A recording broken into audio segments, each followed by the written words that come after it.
پیدا ہو رہے تھے گیلانی صاحب. تو اگر یہ ہو گیا میرے بچپن کا ان کے ساتھ ساتھ. تو اس کے بعد وہ تو سوپور میں مانے جاتے تھے ایک شعلہ بیان مقرر تھے. تو کبھی بھی جب بھی پھر وہ مطلب عوامی سیاست میں جب آ گئے تو اس وقت بھی اگر کوئی بھی چیز ہمیں ہوتا تھا بھارت مخالف یا حکومت مخالف تو اس میں وہ ہماری رہنمائی کرتے تھے سوپور میں. ان کا اتنا عبور تھا اس پہ کہ سارا شہر وہ جام کر سکتے تھے, سارا تجارتی مرکز جام کر سکتے تھے صرف ایک اعلان سے کہ ہم سارے نوجوان اسکول کالج کے طلبہ ہونے کے ساتھ ہوتے تھے اس میں. اس لیے میرے وہ جو 70s کا دہائی ہے تو ان دنوں میں تو اس کی اسٹریٹ پاور کا بول تھا سوپور میں. سوپور تو کیونکہ ان دنوں بڑا انقلابی شہر تھا اور مخالف پوری سیاست میں سوپور کا ہی رول تھا اور اسی کا ایک لیڈر ایک رہنما ابھر رہا تھا جو جس نے پھر پوری کشمیر کی تحریک کو ہاتھ میں لیا. ان دنوں مجھے یہ پتہ ہے کہ ابھی ہم بات مخالف سیاست جو تھی وہ اب بیلٹ پہ آئی تھی. تو اس لیے مجھے اتنا پتا تھا کہ بچپن میں یہ تھا کہ گیلانی صاحب اٹھے الیکشن میں جو وہاں کانگریسی لیڈر یا نیشنل کانفرنس تھے ان کے خلاف, حالانکہ وہ بھی بڑے لیڈر تھے. تو اور یہ کامیاب ہو کیونکہ ہم تو دن رات محنت کرتے تھے. میں ان کا الیکشن ایجنٹ تھا اپنے محلے میں, اس لیے رات بھر ہم انڈر گراؤنڈ رہتے تھے, چھپ کے رہتے تھے. گورنمنٹ تو اس میں بھی اتنی دھاندلی کرتی تھی تو لیکن ان دنوں یہ آتا ہے شاید 1992 میں تو ان کی کامیابی تو اتنی زبردست ہوئی کہ ہم اتنا خوش. پھر انہوں نے وہاں خان کا محلہ ہے سوپور میں ہمارے محلے میں, وہاں آئے یہ نماز تشہد پڑھنے کے لیے. تو اتنا بڑا وہ جلسہ تھا. تو یہ ساری ان دنوں کی بات ہے جب یہ سوپور تک ہی محدود تھے. تو اس کے بعد جب ایک موقع اندرا عبداللہ ایکارڈ ہو گیا تھا تو اس کے خلاف ابھرے گیلانی صاحب کی لیڈرشپ میں نوجوانوں کا ایک پورا سیلاب امڑ آیا اس ایکارڈ کے خلاف. مجھے یاد ہے کہ سوپور میں ان دنوں شیخ عبداللہ آئے لیکن ہم تیار تھے کہ جی ہم ان کو یہاں کرنے نہیں دیں گے, یہ جلسہ نہیں ہوگا. یہ اس کے خلاف سے ہم بہت زیادہ سری نگر سے وہ آئے تھے. تو ان دنوں بھی اس نے ہمیں کہا تھا کہ ہم ان کو دریائے جہلم میں بہا دیں گے ان جوانوں کو اور جا کے وہاں پاکستان پہنچ جائیں گے. لیکن ہماری سارا تھا انقلاب تحریک یہ ساری مرہون منت ہمارے گیلانی صاحب کی تھی. یہ بار بار جیل جاتے تھے. تو ان دنوں یہ تھا کہ 87 میں جب الیکشن تھا اور ہم سوچ رہے تھے اب تو بس ہم ہندوستان کو یہاں سے نکال کے ہی دم دیں گے اور یہ چیز ہوگا بیلٹ کے ذریعے. تو اس میں بھی گیلانی صاحب آگے اس سے پہلے بھی تو کامیاب ہو گئے تھے لیکن اس وقت ایک متحدہ محاذ. تو لیکن اس محاذ میں تو گیلانی صاحب سوپور سے جیت گئے لیکن انہوں نے بہت ہی زیادہ دان کی, وہ تو کھلی دان دی. اس میں ہم جو نوجوان یا ہم باقی کشمیری اتنا بدل ہو گئے کہ وہ ایک موڑ تھا ہماری تحریک میں, بھارت مخالف تحریک میں, جس میں پھر ان گیلانی صاحب کی لیڈرشپ میں ہی ہم نے بیلٹ سے بلٹ کی طرف آنا شروع کیا.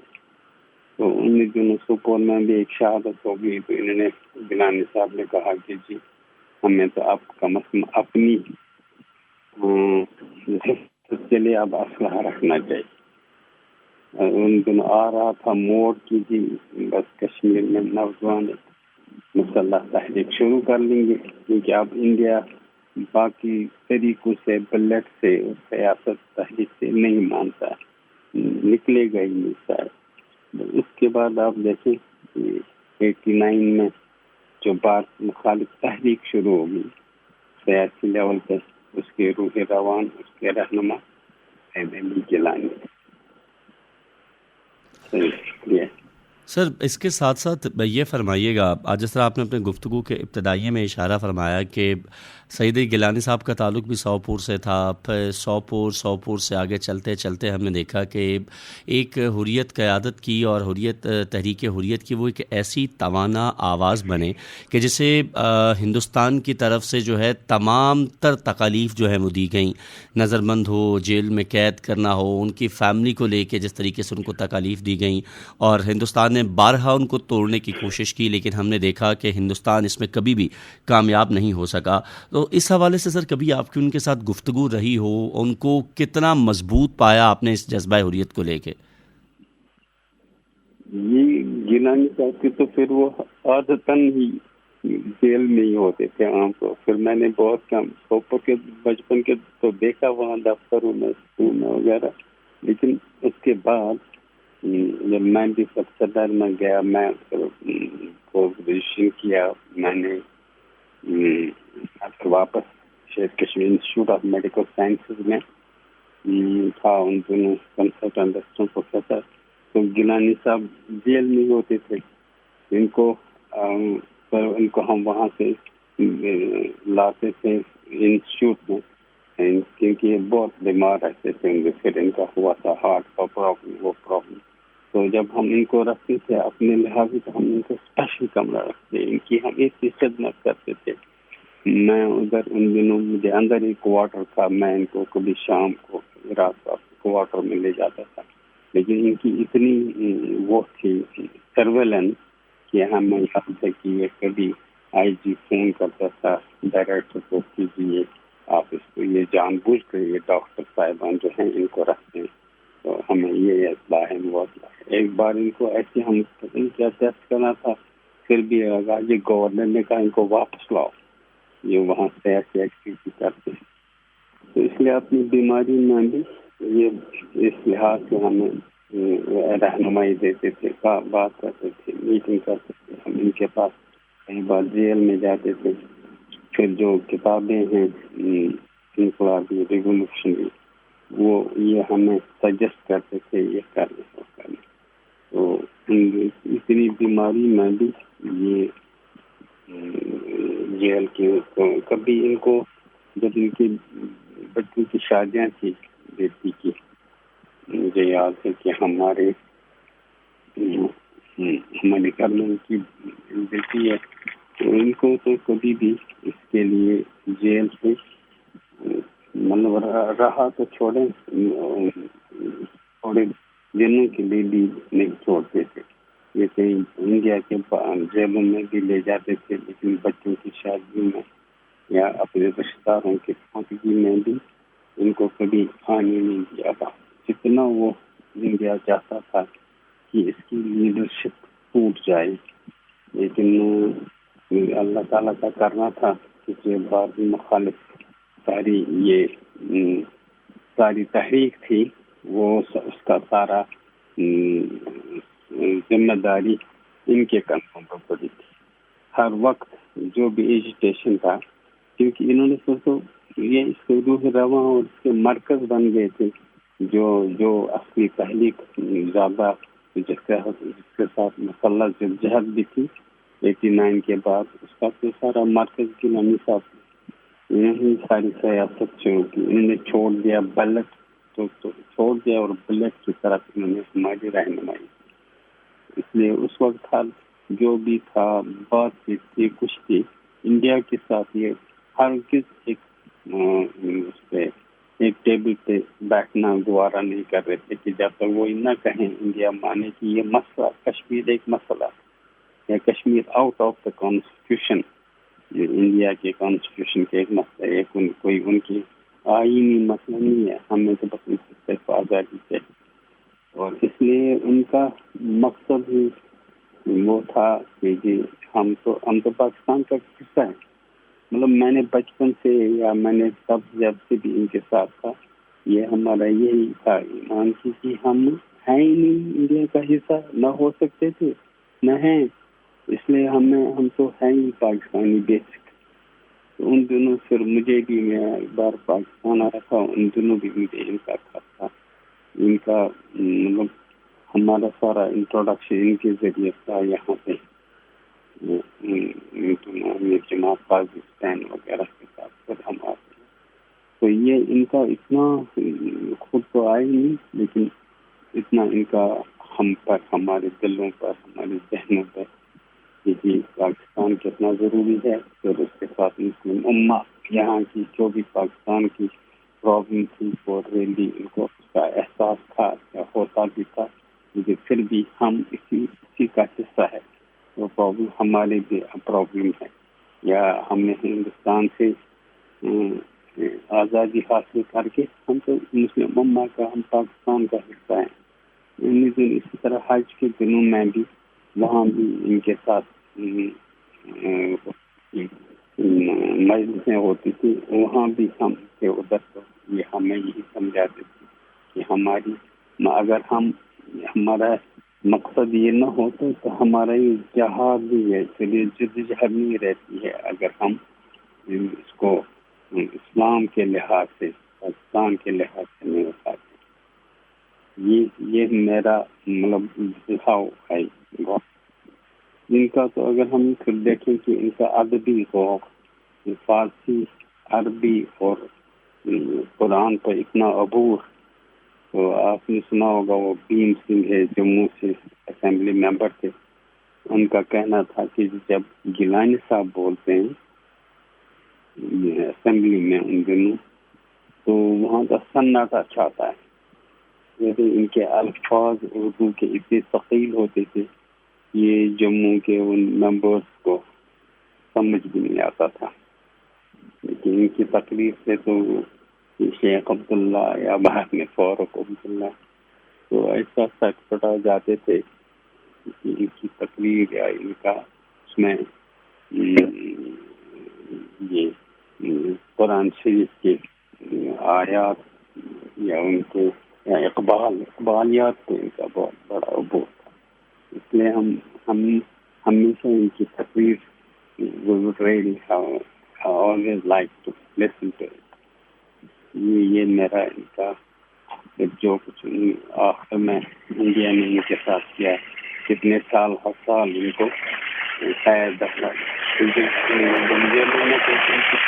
خراب تھی، ان کو اپنے گھر میں ہی نظر بند رکھا ہو، سال اپنے گھر میں ہی بند ہو گیا. جی ڈاکٹر صاحب، آخر میں یہ فرما دیجیے گا کہ جو نعرہ سید علی گیلانی صاحب نے دیا، ہم پاکستانی ہیں، پاکستان ہمارا ہے، ہم نے دیکھا کہ اس نعرے نے کشمیریوں کے اندر ایک نئی جان پھونک دی. اور اب جہاں بھی ہم کوئی احتجاج ہوتا دیکھتے ہیں یا بھارت کی آنکھوں میں آنکھیں ڈال کر جب کوئی کشمیری کھڑا ہوتا ہے، چاہے وہ بچہ ہو، چاہے وہ جوان ہو یا وہ حریت لیڈر ہو، وہ بڑے فخر کے ساتھ یہ نعرہ لگاتا ہے کہ ہم پاکستانی ہیں، پاکستان ہمارا ہے.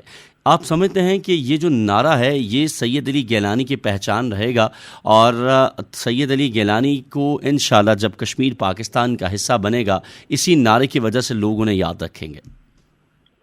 یہ ہے ہی. ایک تو میں نے کہا بھی کہ جب بھی گیلانی صاحب نے یہ مطلب روح رواں ہو گئے، اس کے مرکز بن گئے ساری تحریک کے، اور پھر 89 کے بعد اور بھی اس کی ضرورت پڑی، تو انہوں نے اس میں یہ مرکزی نعرہ یہ دینا بھی ضروری تھا، اور تھا بھی یہ.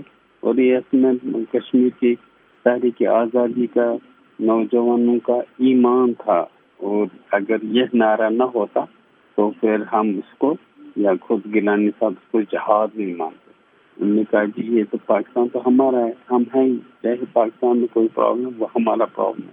مطلب ہمارا انہیں کس کروڑ بیچتا ہے، ہمارا کوئی نیور فیس ٹو انڈیا، کیونکہ ہمارا چہرہ پاکستان کی طرف نہیں ہے، ہمارا ہے ہی چہرہ، ہم ہے ہی حصہ اس پاکستان کے.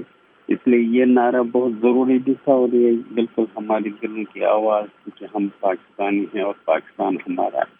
یہ آپ دیکھیں گے یہ جہاں بھی یہ نعرہ دیا جاتا ہے آج کل بھی، یہ ہمارا خون گرم ہوتا ہے. ہم کہتے ہیں ہے ہی اسی لیے ہماری یہ ساری تحریک. اس میں تو ان کا یہ ڈائلاگ کہ جی اگر وہ ہماری سڑکیں بھی سونے کی بنائے گا انڈیا، لیکن پھر بھی ہم اس کے ساتھ نہیں رہیں گے یا ہمیں کوئی انڈیا کا پھر بھی ہم نہیں مانیں گے۔ یہ تو ایک بہت بڑی چیز ہے، اسی لیے کہ چاہے پاکستان کچھ کرے یا نہ کرے، کشمیری خود پاکستان ہے۔ تو یہ تو اتنا نیچرل سا نعرہ ہے، اتنا ہمارے دلوں کی آواز ہے، اور یہ پھر گیلانی صاحب کی پہچان بن گئی۔ ہمیں چاہیے بھی تھا کوئی ہمارا ایسا ہی لیڈر ہو جو یہ والا نعرہ دے، اور جس نے ہمیں یہ سکھایا کہ ہماری یہ ساری تحریک پاکستان کے لیے ہماری، یہ تو ہم اس کو صرف اینٹی انڈیا نہیں کہیں گے، اس کا دوسرا حصہ ہے کہ ہم ہیں ہی پاکستانی، اس لیے ہم انڈیا کے ساتھ کسی بھی صورت میں نہیں رہتے۔ اللہ تعالیٰ ہمیں اس میں کامیابی دے جو ان کا نعرہ تھا، اور اللہ تعالیٰ ان کو بھی مغفرت کرے، کیونکہ ہم جو بھی ان کا دور رہا وہ تو ہمارے لیے بہت ہی زبردست دور رہا۔ ہم انڈیا کے خلاف ساری ابھی دیکھیں کہ اس کے بعد جو بھی ایجوٹیشنز ہو گئی پولیٹیکل لیول، امرناتھ ایجوٹیشن ہے، اس کا تو گیلانی صاحب بھی سارا کچھ ہے، جو بھی ان کا فیصلہ تھا، ان کا اعلان تھا، ہم سے ایک مذاق بن گیا تھا کہ ہم اسٹرائک، ہم ہڑتالیں دیتے ہیں کال، لیکن وہ بہت ضرورت تھی، کیونکہ اس سے ایک تو وہ ایک اتحاد بنتا تھا۔ انہوں نے کہا تھا اتحاد اسلحہ، سب ہمارا اسلحہ ایمان، یہ ہمارا بیسک کنسیپٹ ہے۔ اس کا پھر برہان وانی کے قائم کا، تو اس پر بھی انہوں نے اتنا کیا، وہی وہ اس وقت کے استاد تحریکی روح روان تھے، تو اس لیے سارے نوجوان صرف ان گیلانی صاحب کے اس نعرے پہ چل رہے تھے، جو نہ چلتا یا جو دائیں بائیں ہو جاتا اس کا بس اتنا وجود یا اس کی جو پبلک ایکسیپٹنس نہیں رہتی تھی جو گیلانی صاحب کے نعرے کے ساتھ نفرت تھی۔ تو اس لیے یہ سارا نعرہ اور یہ انہوں نے دیا، مرکز بھی وہی ہے، یہ ہمیشہ یہ نعرہ ان کے لحاظ سے یاد رکھا جائے گا۔